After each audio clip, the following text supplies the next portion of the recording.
All right, guys, we're going to talk about ankle and wrist mobility today. Two of the definitely the most underutilized joints, and just the definition of mobility really quickly is how far a joint moves, where flexibility is how far a muscle can lengthen.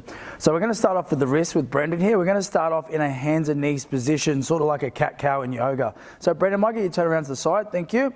All right, so basically we're just going to go forwards and backwards first. So he's got his wrists on the floor. Depending on your level of wrist, Brendan's is pretty good. If you want to make it more intense, you just need to bring your hands a little bit closer back towards you. Okay, if you want to make it a little bit more, you'll get more of an angle over the front. But as you can see, the more angle you get towards the front, the more you're going to open up the wrists. Next one we're going to do is hands are going to go to 90 degrees. Okay, so once again, we're going to do the same move. We're going to go side to side. As you can see, Brendan's got pretty good mobility. He can move his shoulders over his wrist. That's a pretty good sign. If you want to make it a little bit harder for yourself, bring the wrists in a little bit closer together. Okay, and you get a little bit more movement like that. So back to the original position. Okay, now we're going to do circles. So we're going to go anti-clockwise first. So we're going around from right to left. Okay, nice big circles, bringing your weight to the side. Try to bring your shoulders outside the wrist. It's really important, and that will bring more weight over the wrist and give you more flexion.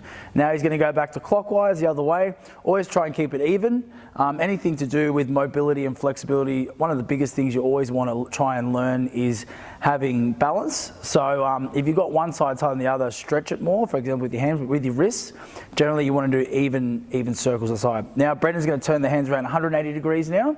And he's going to turn his hands directly in front of him. Now from here, we're going to start off going forwards and backwards. Okay, so this is a really good one. Now we're getting into a little bit more of the, this is a little bit more tougher on the wrist. So if you do have any wrist injuries, take it easy.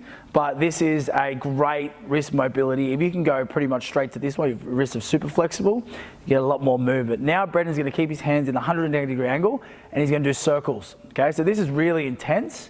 Don't want to really go too far with this if you haven't done a lot of it, but it's definitely something to build up to. So now he's working in an anti-clockwise position. He's going to switch back to clockwise and do 4 reps around.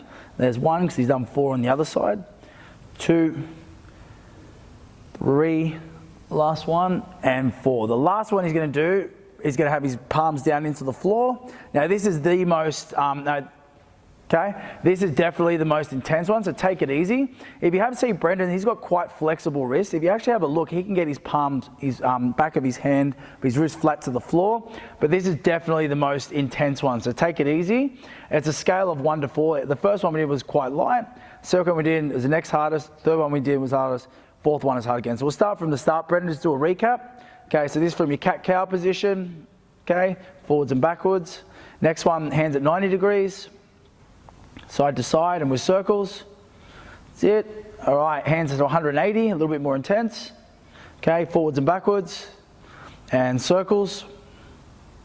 That's it. And the last one is having the wrist into the ground, so reversing the position.